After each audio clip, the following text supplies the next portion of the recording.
First time ko ito makita, Frank, na naging very frank and straightforward si Congressman Pulong Duterte sa kanyang nararamdaman sa nangangyayaring panggigipit at mga maniobrahan sa House of Representatives. Matagal tumahimik ito. Matagal. Nagtimpi siya. Go ahead, Brother Franco. Yes, ito po ang kanya naging statement. I also heard from reliable sources that even the senators are explicitly requested to refrain from putting projects in my district.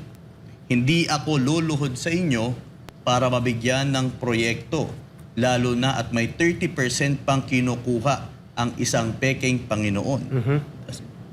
To all congressmen ganging up on us, do not give me that kind of BS.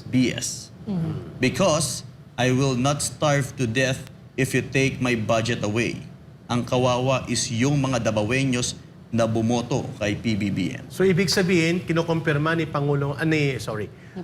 Congressman Pulong Duterte, Ms. Ina, Ma'am Lorraine, Brother Franco, na nagkakaroon ng panggigipit sa pondo at mga proyekto at hindi na tayo magpatumpik-tumpik sapagkat si Migs Nograles ay nag-aambisyon, reported naman yun na maging mayor o ang anyone from them sa Nograles na Hindi ito. naman mananalo.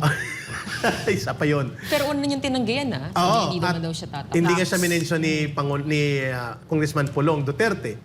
Pero she was mentioned in the statement. Ayun, He ibasa said- ma'am. Isa yatang statement pa, Yeah, ma'am. this is the complete one. He said, I was informed that PBA party list Migs Morales Yun, is Ayun. spearheading the PI movement in Davao City. I am against this people's initiative as this is not the people's voice, but the voice of a few who want to perpetuate themselves in power.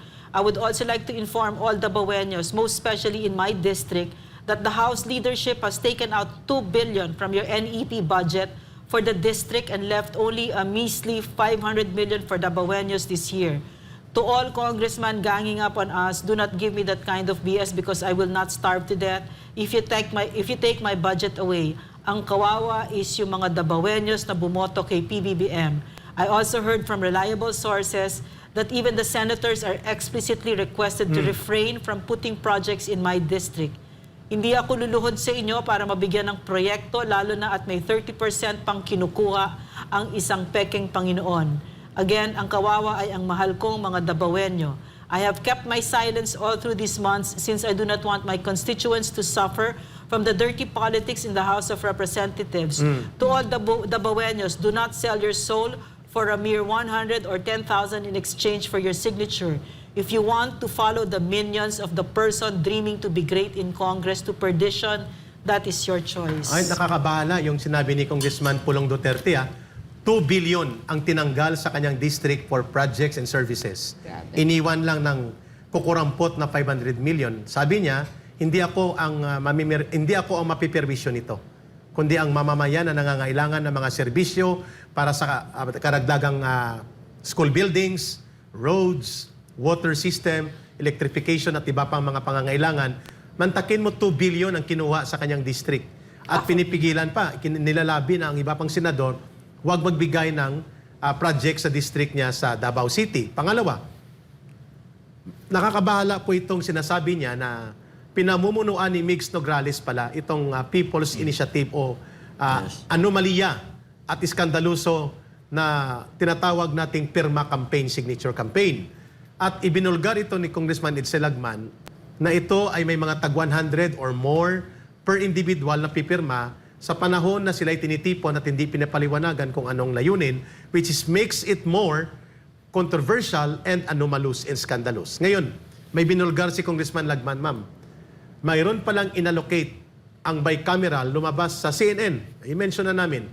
Sabi ni Congressman Lagman, hindi ito nakita kasi ang ipinasalang na budget for COMELEC para sa kanyang referendum and mga election related for referendum and plebiscite related to sa pagbabago ng konstitusyon o ano pa mang mga related matters ay 2 billion lang. Pero ang pinirmahan ay naging 14 billion pesos para sa Pirma Campaign.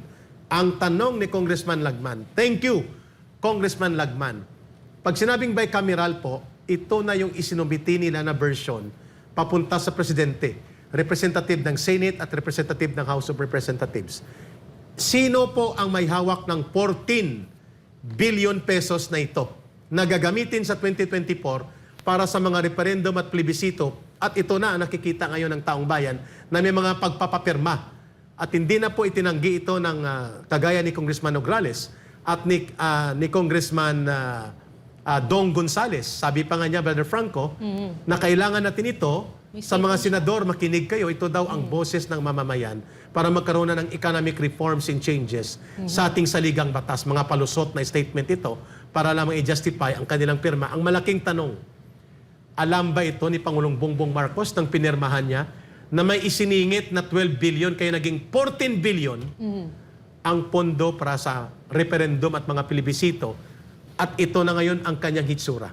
Pangulong Bongbong Marcos Jr., kayo po ba ang may pakana din nitong charter change at umiikot kung bakit ang lalakas ng loob nila at pati mga mayors at barangay captains ay nakikialam para ipilit na kunwari ay babaguhin ang konstitusyon sapagkat kayo po nagpirma ng budget na ito.